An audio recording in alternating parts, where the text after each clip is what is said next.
Deep Threat Sports Network fans, welcome back. We have another great episode for you guys in store here. Hey, things might look a little different right off the rip if you're watching us on YouTube. We have a new person on the panel with us now. His name is Nolan. We'd like to welcome Nolan in. Big college football fan. As you can see, he is a Florida State fan. We tried to get Nolan on with us a lot last year, but with his job, it just wasn't going to work out. But congratulations, Nolan, on the new job because now you can come join the show. We can run a quad box and really get deep into things a little more. So I'd like to welcome Nolan in.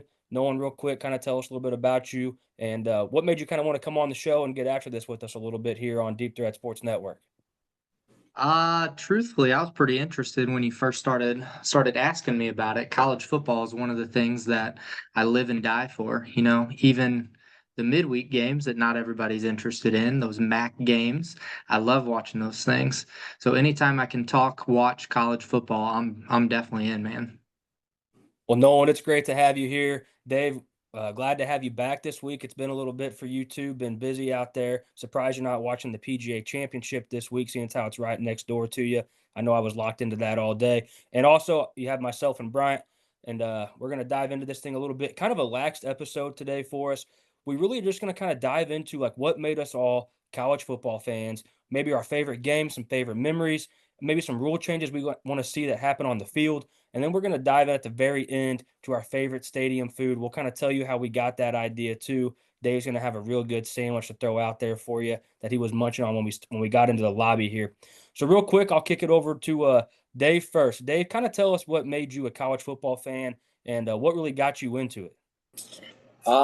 Truthfully, for me, I grew up here in North Carolina, and although North Carolina doesn't have any SEC teams, we've got, just with it in the Triangle area, we got NC State, we got UNC, we got Duke, and then you drive a little extra hour. I mean, there's tons of college football programs in North Carolina, and a lot of people stay in state. So like, growing up, it was like you were either an NC State fan or UNC fan or Duke fan. And these people are passionate, kind of like we are about the sport in itself. But man, you're looking at, 4 or 5 generations of people in their family going to the same college, just living for it. So going into college, I started going to NC State games, East Carolina games.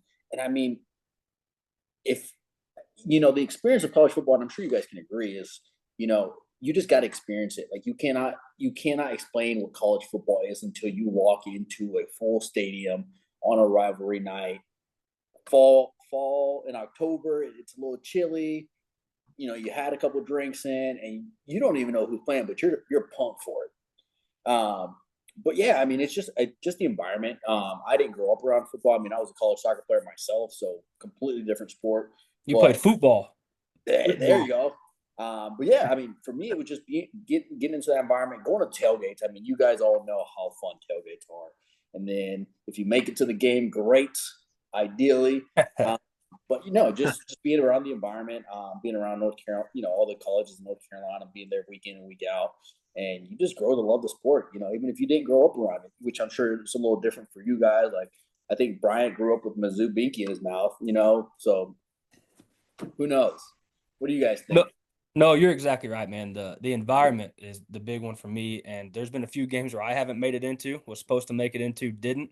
Bryant and I have tailgated quite a few times together at Mizzou games. You're right. It's a lifestyle. It's fun. It's if anybody asks you about that's never been to a game, you can't really explain it. Like you try to explain it, hell, you get goosebumps talking about like a game that you think of that really got the juices flowing. And they're like, well, I've been doing an NFL game. It's totally different. Like, NFL games are cool. They're fun. But you try to have people at NFL games that maybe are just a fan on Sunday. Like when you go to a college football game, you have fans that are fans 365. Like look at us, we're still talking about this shit in May, and it's a ton of fun. So Nolan or Bryant, whichever one of you's kind of ready to rock, why don't you like kind of tell me like maybe your favorite memory or what made you a fan or really where you became a true 365 fan? I'll go ahead with this one. Mine's a little bit of a different story and probably more player related. What made me fall in love with college football. I was 8 years old and my aunt got me a black and gold jersey with the number 16 on it. And I was like, hey, who's this guy? And so I looked it up, and obviously, most people on this show probably know that was Brad Smith. He was the quarterback for Mizzou. But a weird thing, like a month later, my other aunt on the other side of the family got me an Illinois hoodie. and I was like, I don't really know who I want to root for. I was 8 years old, so I was worried about playing little league baseball, other things, and so it's turned into 2020 or the 2006 season. Mizzou actually played Illinois in the Dome in St. Louis, and I remember watching that game. And Jeremy Macklin and Chase Daniel actually beat the brakes off of Illinois in St. Louis. And I think I threw the Illinois hoodie away, and I was locked in on Mizzou ever since. Obviously, I got to see the glory days back then of Mizzou football, and that definitely hooked me for life. And then as time went on, I obviously went to school at Mizzou, and that helped boost my fandom of the school. But overall, college football is just great. The traditions, the school songs, the bands, the legendary coaches that have been involved with it, and then especially the tailgating. It's just an all around experience that if you don't experience at least once in your life, you're definitely missing out. So that's kind of my story on what made me fall in love. Yeah, what about you, Nolan? And I mean, truthfully, I've been a fan ever since I could first play sports. I remember, like Bryant's talking about the Mizzou heyday, when Kansas was good, all the Mizzou Kansas rivalries, and it was always big time around, like Thanksgiving. We'd all get together and we'd sit on grandma's floor and watch when we were supposed to probably be praying right before our meal. We'd be watching football instead. But and then from there, I just truthfully picked Florida State as my team. So they are my absolute favorite. 365. I will know who we're recruiting, why we're recruiting.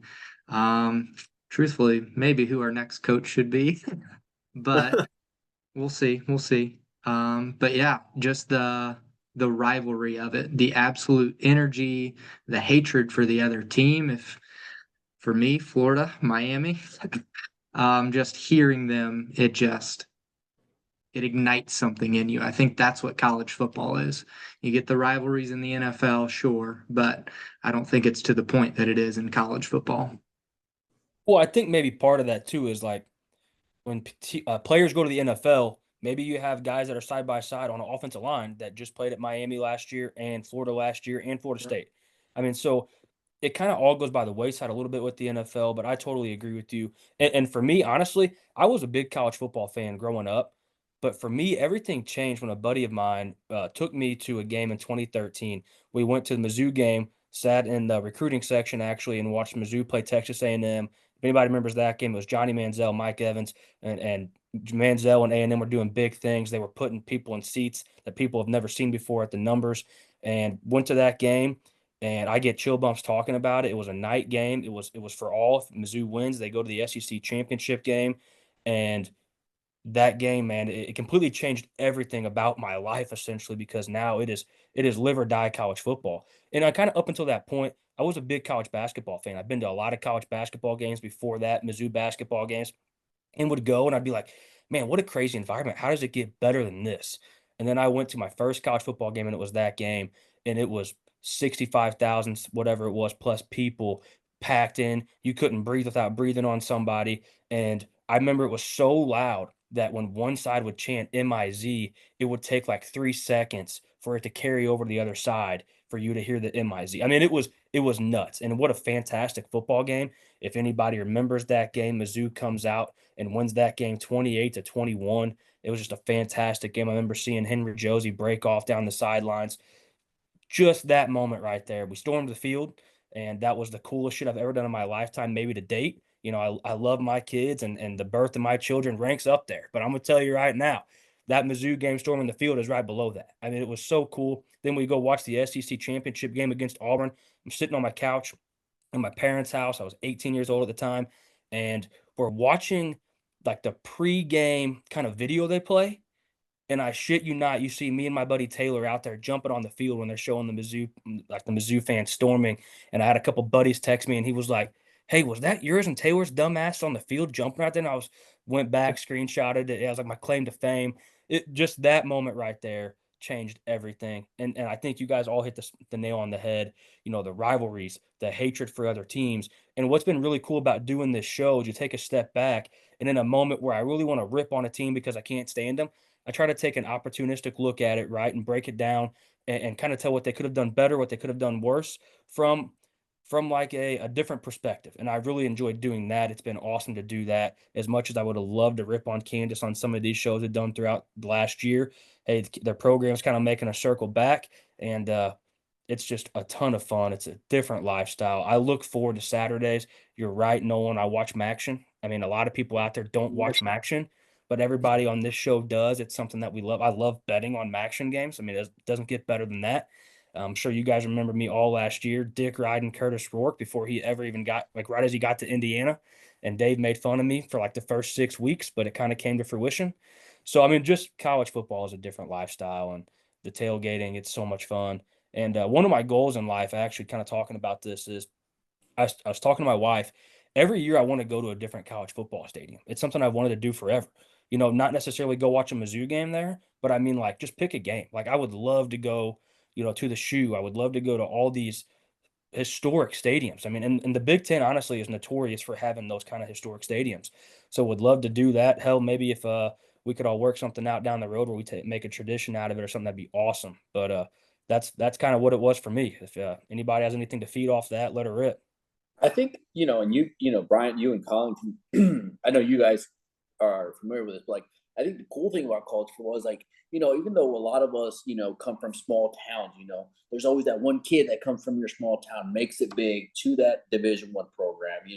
I know for me, a buddy of mine, Marcellus Sutton, played running back at Oklahoma. I know, I believe you guys are familiar with Blake Groupie. So like, I think it's just like knowing that somebody that, you might used to throw the ball around with, you might have played against them, and now they're at the highest level, and you're like, wow, like, like, how crazy is that? And I think that's what makes it so like relatable for a lot of us, is the fact that we know people that are up there, or even if you don't know them, maybe they went to the neighboring high school and you're like, man, I remember watching him play. That person was a stud at the time. And I think that's what it's so different about college football versus the NFL, because I think the average college football fan probably knows someone that played at Division I level, versus, not everyone knows somebody that played at the NFL level. And then there's always so many cool stories with college football, whether it's, look at Cam Ward, kind of where he started, at Incarnate Word, and then now, number one pick in the draft.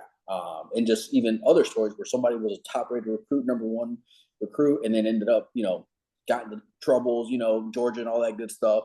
But I think that's just what's cool. Like, there's so much that goes on with college football, because at the end of the day, you got to think about, these are 18, 19, sometimes 17-year-old kids that people are watching on national television nowadays, making millions. And I think that's what makes it so cool, that there's just so much that can happen when you build a business around college sports, and you have 17, 18, 19-year-old kids doing it. And it's like, a lot of us, like, hey, we're almost 30. Most of us are almost 30 cheering on 17-year-old throwing football, like, it doesn't get any cooler than Hey, that.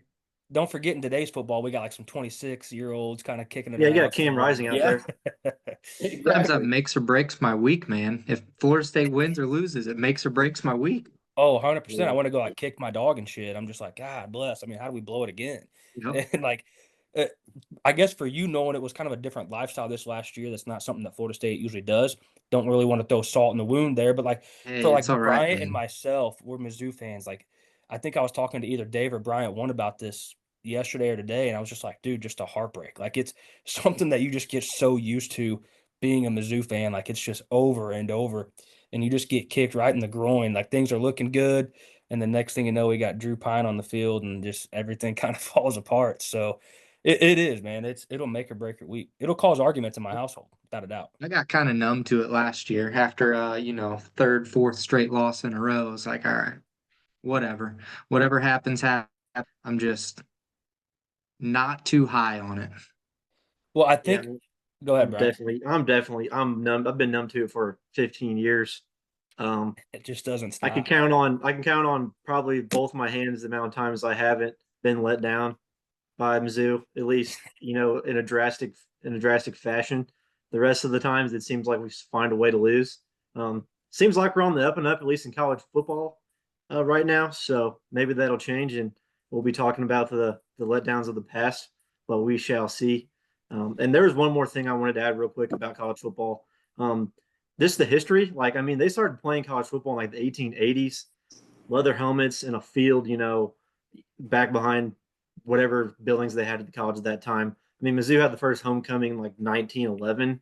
It's insane. The NFL was started in like what the 40s, 50s. So that itself is a part of it. And like going back to Mizzou, I mean, Kansas is our biggest rival, and literally Missouri and the state of Kansas fought a war in the Civil War, and we went and burned down the town of Lawrence, where University of Kansas is at. So like the bad blood comes from literal real world things, not just what happens on the sports field. And I think that's another piece that makes college football that much better too. It's just so much more history involved with it too. Oh yeah, it's the amount of history. I think Nolan kind of texted his wife I might have cut out. He can join us back here, but I wanted to say this to Nolan because it was so funny about Florida State last year. Bryant, you, me, and him were at one of our buddies' bachelor parties, and that was Georgia Tech and Florida State played Oh was yeah, like week zero, that was in Dublin, and Ireland, week 0. Yeah. week zero, and I remember Nolan was like, if we lose a Georgia Tech game one, I'm walking home. And we had to do like there was like a pulse check on Nolan to make sure that he was doing okay. Because I just if he could have foreshadowed the rest of the season based off that, maybe he just would have known that was coming.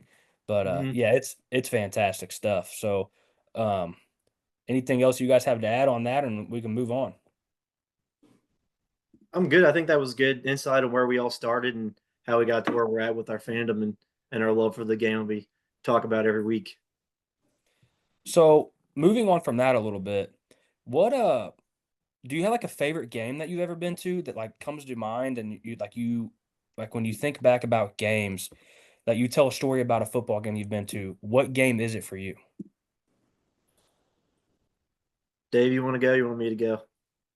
Uh, for me, this was 2018 when College Game Day actually came to NC State University. I mean, I was there for the tailgate, and that was, one of my like first tailgates that really was like, okay, we're starting at 7 in the morning. I don't know particularly how Mizzou does it, in the SEC, but at NC State, they start at 7 o'clock in the morning. You get out there, you go. I mean, full speed, full steam.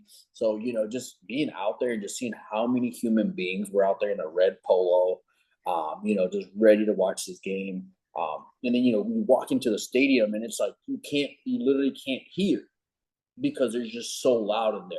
And then it's like they start to walk out and you're like, you almost kind of feel like you're part of the team, like getting goosebumps. Like you're like, man, am I next?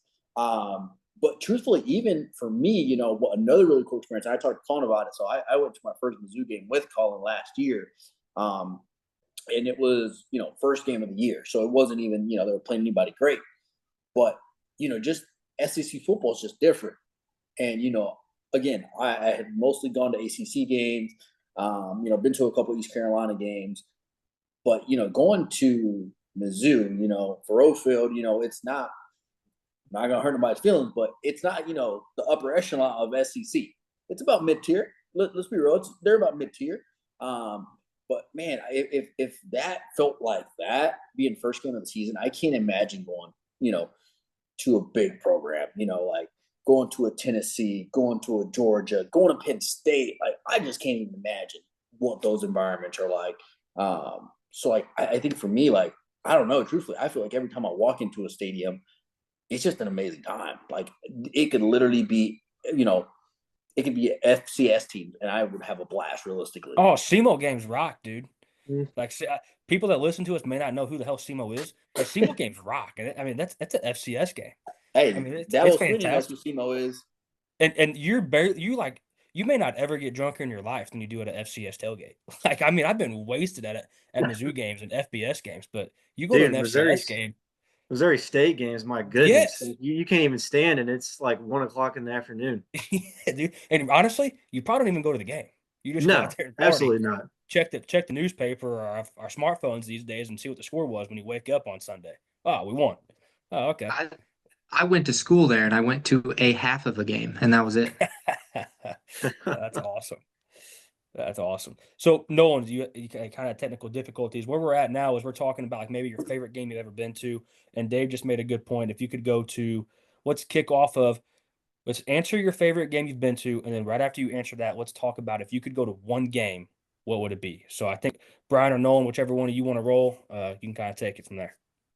So I haven't been to too many college football games. I've been to Florida State's spring game, and I've been to the Mizzou Oklahoma game last year with Bryant. So Mizzou Oklahoma last year was a lot of fun. Have to say that's my favorite. But walking into Doak Campbell down there, even if it was just a spring game, quarter capacity, man, that's overwhelming to walk into, to be honest. That place is huge, and it was kind of loud for quarter capacity. But dream game would be Florida State at Doak Campbell. Both programs, like the height of their power, top 10 matchups every year type thing, because that's always into the season then too. So if you're playing Thanksgiving weekend and you're both in the top 10, that can decide who goes to the playoff, who does not go to the playoff if you're both rolling. Oh, absolutely. I think that'd be a fun game to go to for Oh, it'd sure. be I incredible. know we've talked about that too. Me and you going to that game if we make it Yep. work, even though it's a bit pricey. Hey, Uh, Pricey, yes, big time pricey. worth it. I mean, the memory would be worth it. I mean, we would have a Yep. whole show of you guys coming back talking about that. Bryant, what's your That's favorite game if you've we been make it to? back. Well, that Yeah, very good point. depends if Very Florida good State point. wins. Hey, Yeah. real quick, Nolan, I did address the situation. Like right as you were kind of losing service or whatever, talking about how last year we were all at our buddy's bachelor party, and you said if Florida State lost to Georgia Tech, you were going to walk. And did you walk? I mean, tell everybody what you did. Would you just hang your head a little bit? Did you take a walk? I mean, what happened? Truthfully, I was watching on Bryant's phone because he was the only one that had service at the time. And it crossed my mind many times watching that game to just spike the phone and walk away, walk home, do something, man. It was frustrating. Oh man, that's it's. Hey, we're glad that's over now for you. I've been there many times with Mizzou. I'll be the first to admit it. I broke a remote with against the wall. My wife wasn't happy. Woke the kids up. I just told her it's something you have to understand. I mean, it's just part of it. So you're gonna have that on these bigger jobs. Bryant, what's your favorite game? Dream game? Give it to me. Um, Favorite game I've been to, I think the one that Nolan and I went to last year with Oklahoma and Mizzou was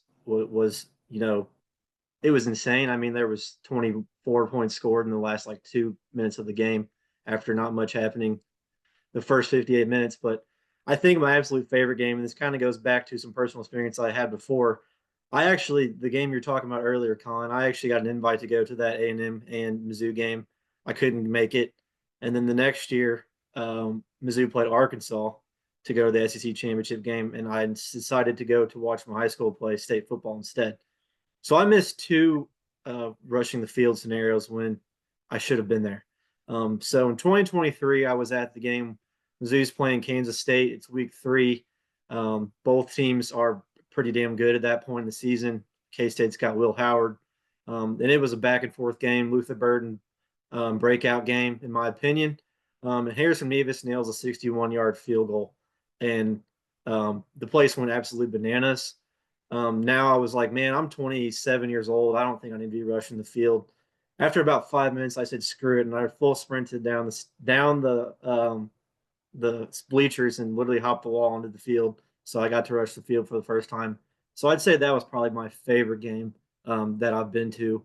Watched many of others on TV that I would say were just as good, but that was just an unreal environment and kind of the breakout of that season for Mizzou last year. So, or 2 years ago. Yeah, and honestly, you could kind of make a case that kind of changed the momentum of Mizzou football. I mean, Mm-hmm. that game, that kick right there really catapulted Mizzou into some conversations, maybe helped some recruit. I mean, it did a lot of things for the Mizzou program, in my opinion. Great game, by the way. Those are great games. My favorite game I've ever been to, honestly, it would be really hard to not sit here and say it was the Texas A&M Mizzou game that I was talking about earlier. But since I already addressed it, I'm gonna talk about a different game. And it's honestly, I went to it. I think it was 2022, and I talked about him before on here. A friend of mine, family friend of mine for a long time, Blake Groupie, kicked Notre Dame, and his family and him invited me and my wife out to go to a Notre Dame Clemson game. It was November, cold as shit. I mean, if you've ever been to South Bend, Indiana, I mean the wind just blows in there and just cuts right on you. It blows right through you. It was snowing, and Clemson was really good at the time. Notre Dame, I was with Notre Dame fans, obviously, and family, so I thought they were really good. I didn't think they were that great at the time, but I knew Notre Dame had a chance to win that football game, for something just told me that I also wasn't that sold on Clemson. And then I go to this game, and next thing you know, Notre Dame's up big early, like 14-0 early, if I recall correctly. And the next thing you know, they're blowing the doors off Clemson. They get a pick six. It's 35-14 winner, storming the field. The place is going absolutely ape shit. And that was, to this date, the loudest I've ever been to at a venue of a sporting event. It was absolutely unbelievable, unbelievable experience. And to watch a family friend of mine, a buddy of mine, go out there and just play. And it you have to find him, you have to look hard. Smallest guy in the field by far. But it was a really neat experience. Absolutely incredible. I'm so glad I did it. To your point, guys, it was pricey, but I'm just glad I got to do it. I look back and got some pretty cool um insider things because he was a part of the team. Went to the locker room. That was badass. Went on the field the night before with players and Marcus Freeman. You're elbow to elbow with him. Just a really really neat experience that I'm really glad I got to experience, and very thankful for that. But honestly, if I had a dream game that I would go to, it would probably be a whiteout Penn State game. Like That maybe was they're what I was playing, gonna say. they're playing Ohio State, and maybe it's a chance to win the Big Ten, and the place is thumping, and the place is blinding because it is a whiteout game. That would probably be my number one, in all honesty, because yes, obviously the SEC has crazy rivals, and obviously I'm a through and through SEC guy, but I think when you really look back to some serious tradition and some serious actual hatred, where you may go outside and somebody might have a blood sucking chest wound, like it might be like a Penn State Ohio State game type deal. So I would love to do that. Another one that I had in mind, and obviously we can't get this back, but like when Mike Vick was at Virginia Tech and that place was bumping, and they're playing Inner Sandman and the place is going ape shit, would be incredible. Obviously we can't get that back. Maybe Virginia Tech gets back there one day, but those kind of come to mind for me right out of the gate. Those would be fantastic. Yeah, I was going to say Penn State. I didn't really mention mine, but I think a Penn State whiteout game that night against a Big Ten opponent would be my kind of dream game to go to. I mean, I don't know about you guys, but when I want to get hype about college football, I go and watch Penn State from a few years back when they had Micah Parsons, and then Michigan had, what's his name on the who's the receiver for the Texans? And you said Name Michigan had them? Michigan had them. I can't remember, but they had a bunch of big time players on offense as well. And then they do the opening kickoff, and then they start playing Mo Bamba over the air on inside the stadium, and the whole stadium's chanting it. And literally, it is the most deafening noise you'll ever hear on a speaker, and I couldn't imagine even being there. So that gives me hype, and that makes me want to go watch the game there for sure. Just specifically that video. In that moment, would it ever worry you that like it might collapse? Because like everybody's jumping. Oh You got like yeah, 100,000 people jumping. The place is shaking. Like I think, what game was it? Like they reported like an earthquake because it was so loud. Like it met the Richter scale. I'm not familiar with meteorology. I think that's what it's called. But like it Wisconsin, right? That does jump around. jump around. That's it.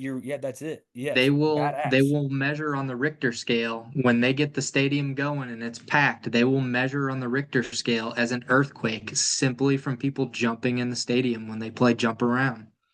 That's the shit that doesn't happen in other sports. Like that's Yeah. why it's so crazy. I it was think the Nico receiver you Collins. were, yeah, I think it was Nico Collins you were thinking of. Yeah, I mean, and also Brian, you're kind of pointing that out. Like when college football made a college football game again, NCAA football, like they used Mo Bamba and like some of those experiences. Mm-hmm. Just it was fantastic. I would love to go to those games, and I need to get my ass out there and do that and make time every year. It's just one weekend a year. That's what I got to tell myself. As we're getting older, we're really busy, in our late 20s. We're on our late 20s, weddings, all those things. Like I'm thinking maybe those wind down here in my 30s and I can make more time for some college football games to get out to and travel to. My ass also hates to fly. So like that's kind of got a little bit to do with some of those things. I'm driving there for sure no matter what. Can't fly. I don't like that shit. But yeah, that's fantastic. So with that being said, like let's focus on maybe some on the field situations. If you could change a rule in college football on field, like we're going to leave, the NIL stuff out of this because obviously we could go for 2 hours about what we want to change with the NIL, but an on the field game rule that you could change, like what would it be? Dave, do you have anything in mind? What would you change? Man, I don't necessarily change it, but I would like to see it more severe is pass interference. Like maybe have like a grade one or grade two pass interference. Because I feel like, there's sometimes where you get burned and you're just gonna intentionally create a pass interference. Like it's different if you guys are, it's a competitive, like you guys are both going up for the ball, you get a little handsy. I get it. First down is fine. But I think when it's one of those where it defines the game. Let's say it's a deep ball Hail Mary, and whether it's a trip, whether it's a full grab. Like I think a full grab should be way worse than just a first down. Like, So you're saying punish the defense more oh, on absolutely, on absolutely, like, because I and just think it's cheap.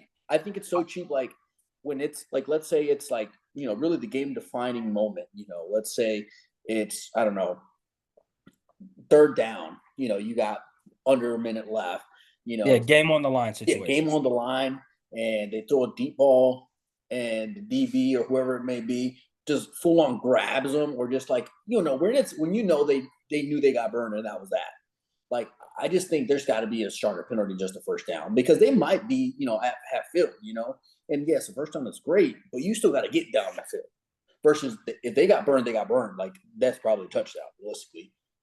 So like I never I never thought about it like that, but like that's a really good point because I don't remember what game it was last year, but I know me, you, and Bryant were talking in the group text actually because it was like essentially a game. Obviously, passing interference is game altering a lot of the times, but it was like a game altering, like where there was no chance after that because it really was almost like a layup for the defense. Like I can just take this penalty; it's not that big of a deal. Obviously, if you're in the end yeah, zone, it changes. But I never thought about that. Like maybe you have, yeah, like I don't really know, but maybe one's like a 20 yard or something. Like or like I don't hate that. half the distance to the end zone.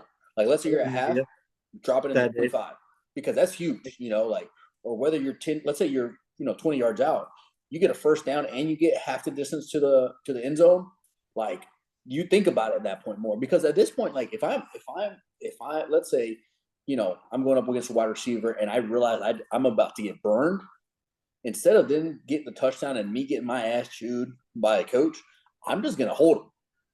Like you ain't Which going you do, which you do see that sometimes. exactly. And I just think we need to combat that by like making it a serious penalty where you're like, regardless, I'm screwed. You know, like just What were you What were you saying a second ago, Bryant?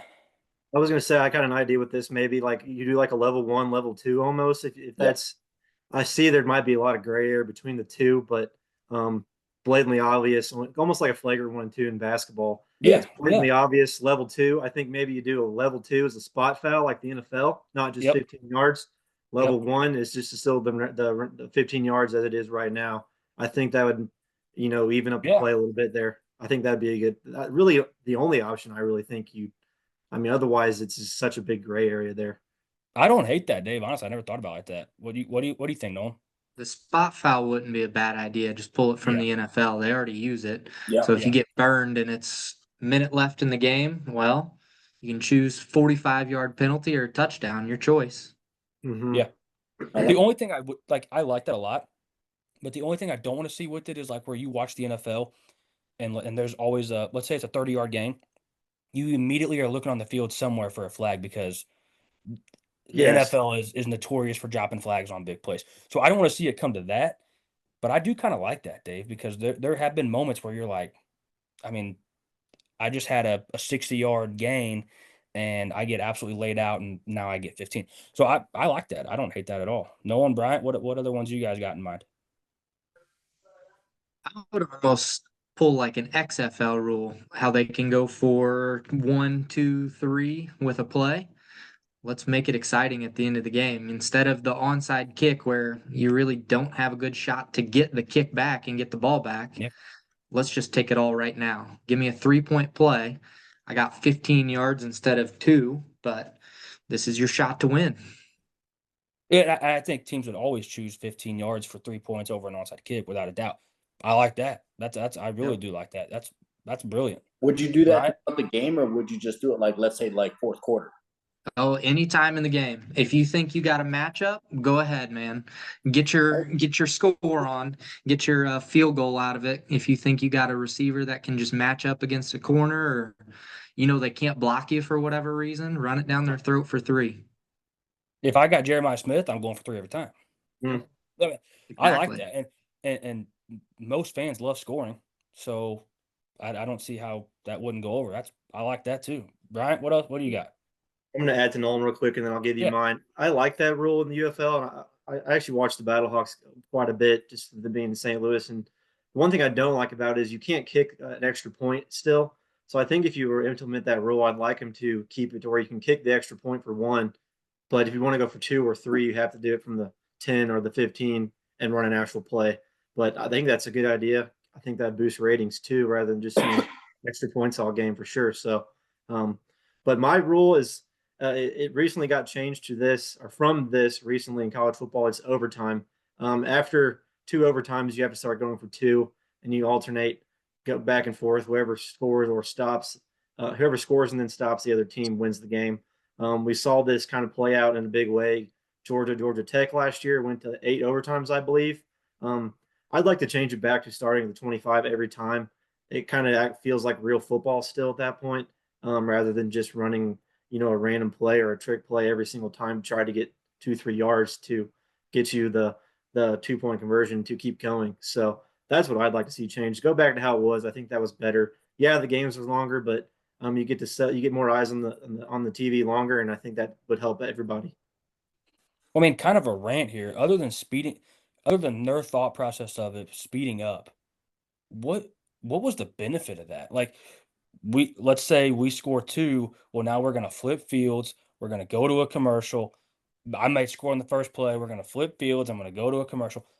What? There was no benefit to this. Like that. I feel at that moment too, like teams overthink the shit out of it on the 2 yard line for a 2 point play.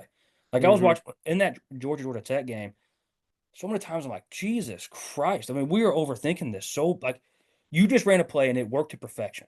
Do it again. Just keep doing that. Like I agree. I love it. I love go back to the 25. That was fantastic to watch. I think Fantastic to may, watch. I think maybe player safety was a thing too, but then again, I mean, I it get might it, but be we're playing worse. football. Might be worse in a scrum at the 3 yard line than it is spread out at 25. I feel like I'm more likely to stick my neck out there on the line at the end zone on a 2 point play when I have one shot to stop them rather than I am just making a routine tackle on the 20. Mm-hmm. Absolutely. I think I gotta disagree with you guys, man. That's how you keep the underdog in the game. You're talking Georgia It's Tech. true. How That is how much true. of a shot did Georgia Tech have in that game? If you tell me I got to run one play from the two or the three to score, that keeps me in the game. That keeps more parity in the sport. That can keep more eyes on the game then too. You might go longer, but the odds that Georgia's going to get it in from the 25 against Georgia Tech compared to Georgia Tech getting it in on the Georgia defense, I'd take my odds from the two or the three. You're going to get the underdog more often, or you're going to keep them in the game then. Yeah, you make And a good honestly, point you're for right. sure. You're honestly right. Look, okay, so what if we said we're just not going to flip fields? Like, okay, run your play. Now we're right on the field, same side of the field. Keep it going. What does I guess the real question is what does flipping the field do or not do? Like that's what I don't understand. I guess I that was what was driving me nuts in that game. I could watch that game. I wish it was still on. Like I wish we're 20 weeks later and I'm still watching that same game, just going at it. Like I'm okay with that. But it was the commercials and the flipping of the fields that just drove me nuts. Run their ass right back out there. They still have their helmets on. Like what are we doing? I'm Yeah. good So with staying sides of the field. I think the only reason that you flip sides, let your defensive coordinator, offensive coordinator talk it out to the defense. What'd you see? What'd you do? Sort of like in the real game. When the offense is out on the field, defense got a chance to figure stuff out then, right? But if you yeah, stay on the side of the field and just tell people run out there, score, run out there, stop, I think that's where you get some of those mistakes, which either team could make.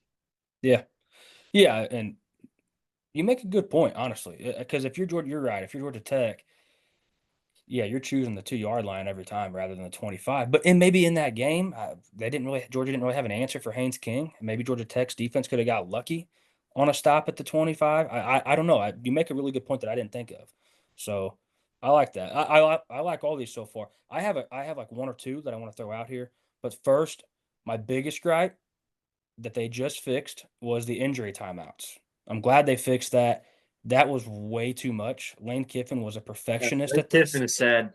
like the play would be over for 10 seconds and you just see a player just get sniped, just all of a sudden just get sniped and he's on the ground and he's looking around because he doesn't really know what injury to fake. Maybe I've got a cramp on my calf, I guess.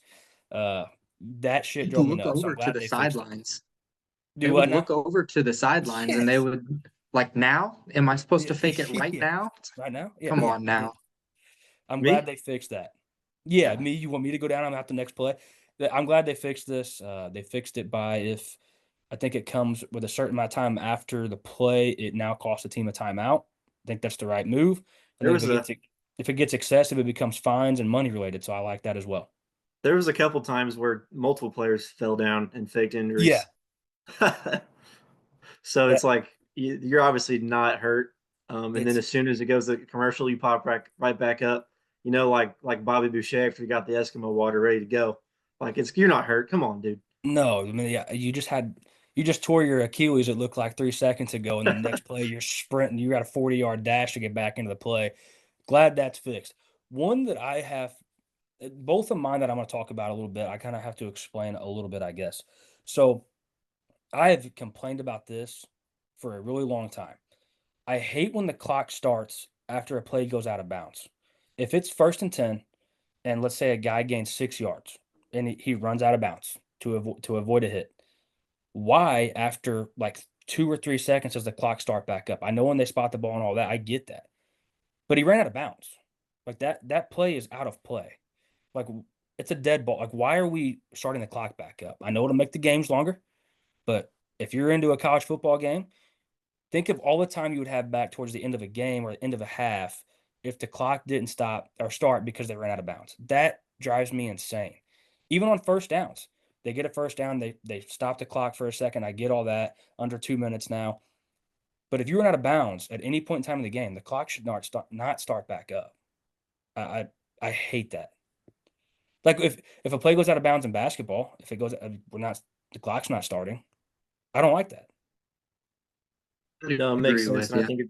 I think it truly went to just game speed. Honestly, um, I feel like though if they would do that and keep it to where if you go out of bounds, the clock stops. I think they would take the first down thing away. I don't think you Which is have both. fine. Yeah. Which is fine. You would gain so much more game time rather than just dead ball time. Like it's just dead air time. I and then I really do think that it would put even more of an emphasis on a hurry up offense because they're not they're not hurrying to kind of race the clock down the field. Like they're just hurrying because they have you on your heels. Like that's why I don't like the clock stopping. Hmm. Nolan, what do you think? I'd agree. You're going to get time back at the end of the game, like you said, or into the quarter, into the half, whatever it might be. That's when some of the best trick plays, some of the best athletes, they're drawing up a specific play for so and so. That's when all that exciting stuff happens. Let's get some more of that in the game. Absolutely. Yeah, I think it makes more scoring, which is what the casual fan especially wants to see when they watch college football is more scoring. I think that is would be a huge benefit to that. Another one that I have is if let's say it's a jump ball in the end zone. We can all go back to the Miami game last year. It's a jump ball in the end zone. I don't think the officials on the field should necessarily have to make a call on that play. I get they have to make a call, but I wish if they didn't see it or we have essentially a dog pile trying to figure out where the ball's at. I think they should be able to go out, the head official or whoever go out, wave, stop the play, and say, "We're going to go to review." Because when you make a call on the field that, hey, this is a touchdown, well, now if you have uh, inconclusive evidence, now they're going to go back to the call on the field as a touchdown, even though it might have been wrong, but they can't overturn that because they don't have enough to overturn it. I don't think they should always have to make a call. I think they should be able to go review it. I'm not saying I want 1,000 reviews in a game, but I'm talking when it's a big time situation and we got to play in the end zone. I don't think you have to make a call. I think you should be able to go review this, come back, make sure you get it right. And I understand that when it comes to officiating or a baseball game when you have umpires, that Well, how do the you human decide that error. though? But I I get the human error aspect of sports, but then again, if my team loses a game because we blatantly just got the call wrong on something like that, like I know I don't like human error no more. Like Hmm. so I think they should be able to. under certain situations, maybe it's a like a game deciding play or a play in the end zone. I think they should be able to go review and not have to make a call on spot on the field. My question would be, if you don't have conclusive evidence to overturn, are you going to have conclusive evidence to make a call, or do we just redo the play if you can't make a call? You know what I mean? No, I get that, but I think when you go to slow-mo cams and you have every angle involved, I feel like you should be able to leave that video booth, what since there wasn't a call on the field made, to have a almost a clean headspace to go in there and really have no idea what you're going to see, and then see it in review and be like, okay, he did not catch that incomplete pass. We don't have to say we had enough to overturn the ruling of a complete pass on the field. That's kind of my take on it. It would remove the bias from the on the field call for sure, but Yes. it would just be tough to implement, in my opinion, because you don't have anything to fall back on, like Nolan says. Like, what if there's literally inconclusive? Like the Virginia Tech and Miami game was literally probably inconclusive, and so I mean they had to go back to the call on the field. I don't know. It's that's a good point because we remove the bias, like I said, but I don't know how you implement that in the real world scenario. Well, and to Nolan's point, like, and like what you just said about that play, I don't know what you would do if you're just like, yeah, do it again. Yeah. It's a great point. It's a great point. I don't know what you would do there. Just like I guess maybe in that moment when I was watching that, I was like, man, I feel like maybe they shouldn't have to make a call. Like, let's go, just check this thing out on the cameras, because I feel like I've watched many a games where like an official damn near has his back to the play, and like he's just like, Yeah, dude, you weren't even looking. You have no idea what you just called. So like absolutely. those moments, I guess I should say. And I guess while I'm on a rant, does anybody else hate? Let's say we're on the right hash, and your team's running down the sidelines, and you see somebody get laid out 30 yards across the field on the left side of the field, like, and all of a sudden they're going to call a block in the back on that. I Hmm. get it, like chew that guy's ass out in the play, leave him alone, but that did not change the play. Like I know a rule's a rule, but I hate that shit more than anything probably. Listen, the way you look at it, if you're on the field, you know you're probably going to get hit. Yeah, If I it's don't. not if it's not something that affected the play, I don't think it should be called. Yeah, But the I don't refs are know. going to You got trying to to be call. penalized for something that stupid, though, right? and that's yes, yes. Maybe penalize them Maybe after not the take play. the touchdown away. Maybe not take the touchdown away. Let's leave the touchdown. But now you don't get a chance to kick your extra point, or if I we like do the that. 2 point, 3 point play, you lose your opportunity for that. Score the touchdown, whatever. But because of your stupidity, no more extras. Tell you what, I feel like the way to really like make sure it doesn't happen is just get real strict with it and just eject the player for the rest of the game.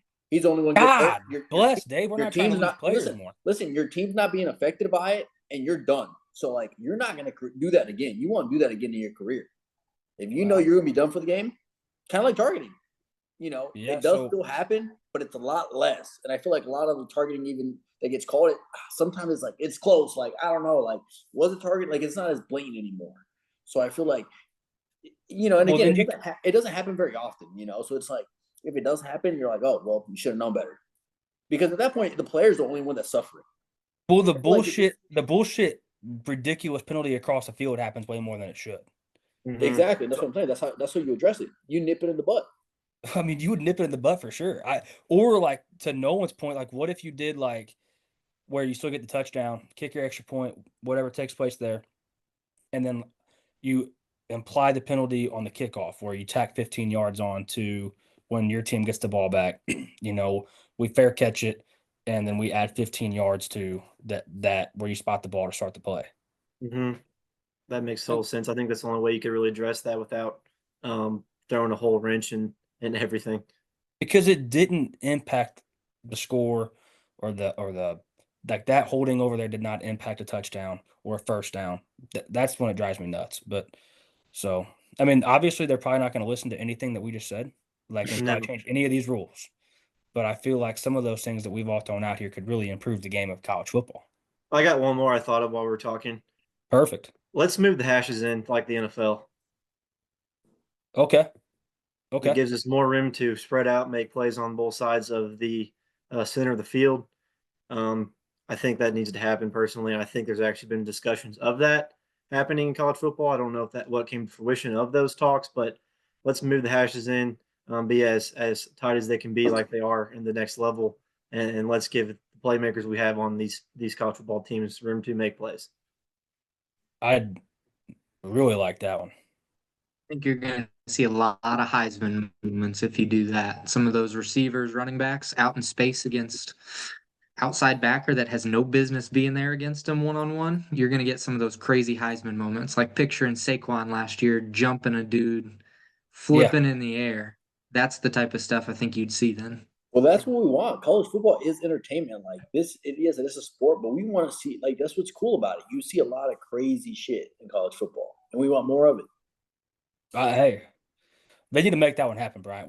Way to come in off the top rope with that one, and that's brilliant. Really like that. All right, so now that we've made our changes to college football and how we think we can improve the game, we're gonna take this to like a more light and a more fun topic.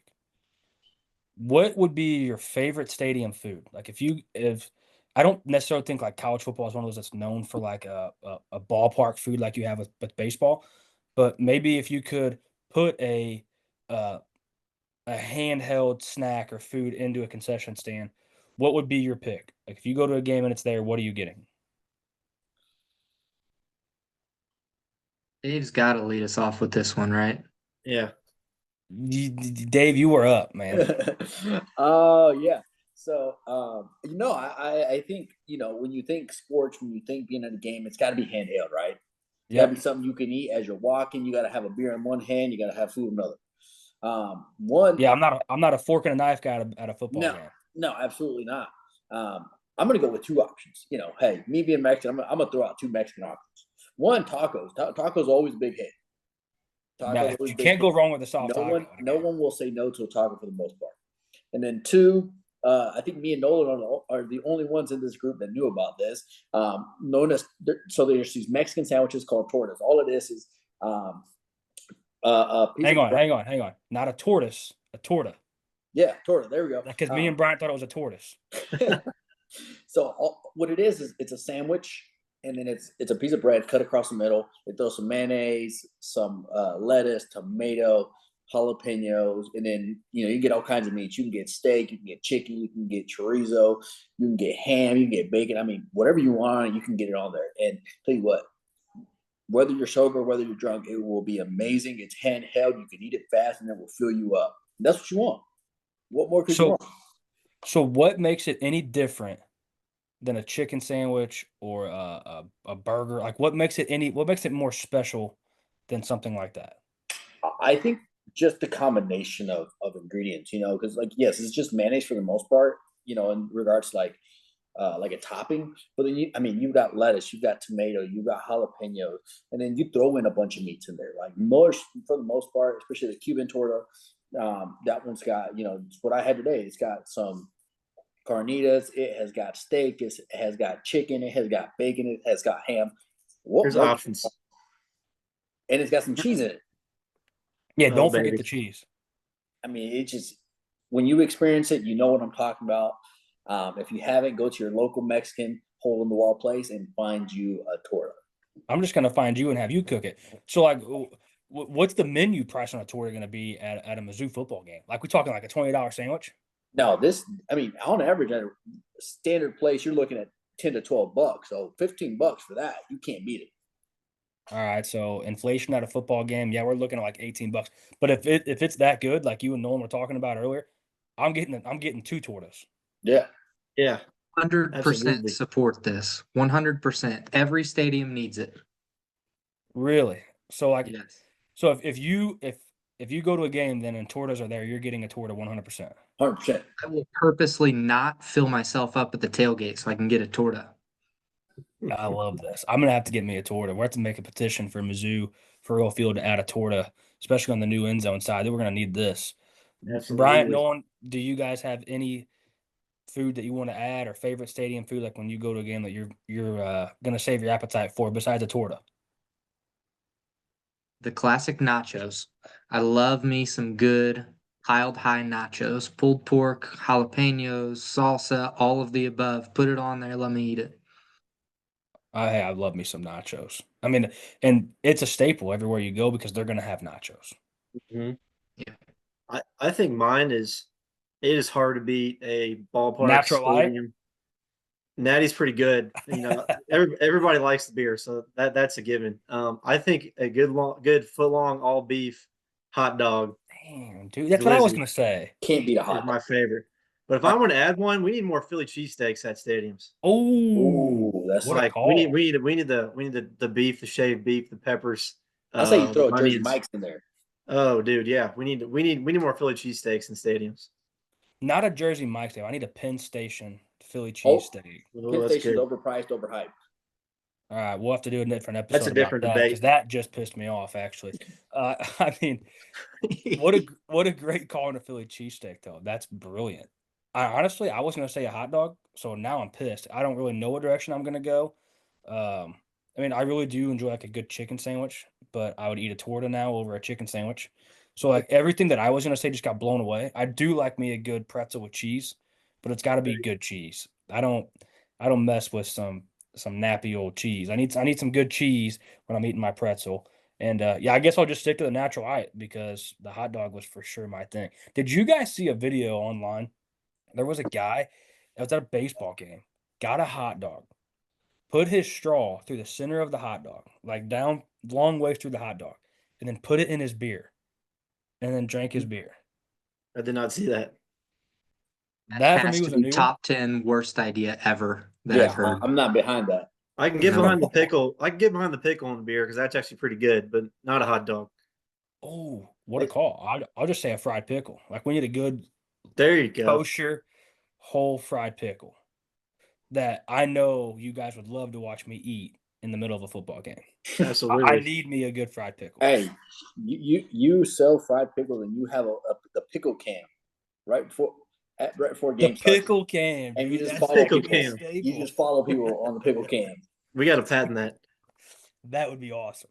The pickle cam would be fantastic. I'm all in on the pickle cam. I'll be the first one to do it. I mean, that would be awesome. I love that idea. Hmm. So, with that being said, is there anything else you guys want to talk about? I mean, like we said, coming into this episode, we are going to be pretty laxed on this one, um, especially transitioning. No one into the show wanted to keep it lax, keep it fun, and then kind of turn the page next week and moving on. And we're getting closer to season. I think there's what 15 or 16 weeks ish left. If I do my math right, never was good at that part in school, but I think there was 15 or 16 weeks left till college football kind of takes off. So we're going to really kind of ramp things up a little bit. Anything else you guys want to add, or any ideas you have for maybe an episode next week or the week after? No, I think I mentioned a little bit off the air last week, Colin, but high school recruiting is kind of picking up a little bit, and it tends to be a hot topic in June and early July. I think that'd be good to something to dive into, here in the next future episodes. Other than that, we kind of already went through our impact players we think are going to happen. We don't really want to dive into, who we think is going to win what conference, yada, yada, yada, just yet. So I think focusing on recruiting would be a good step and a good stepping stone in these next few episodes. Yeah, I'm good with that. You guys good with that? And we can definitely talk about the guy from Missouri that just went ahead and evaded ship and went somewhere else next week. So maybe we can go that route. Nolan, Dave, you guys good? Yep. Yes, sir. All good. All right, fellas. Well, Nolan, it was awesome to have you on. Glad you're going to kind of move forward with us here, and really looking forward to your takes on things. You're a great insight on college football. It's going to be fantastic too once we get to season and we're breaking games down. We got, like I said earlier, we got the quad box that makes things look even more proportionate and more fun. So another person on the show to add more ideas, more takes, more opinions. Love that. More disagreements. We love the disagreements on here. That makes things fun. So looking really forward to that. And nothing else here. So I'm going to take us on out of here. That's Dave. That's Brian. That's Nolan. I'm Colin. This is Deep Threat Sports Network. You can follow us on X at DT_sports, Instagram Deep Threat Sports with a Z, Facebook Deep Threat Sports Network, YouTube, Spotify, Deep Threat Sports. Hey, fellas, until next time, peace.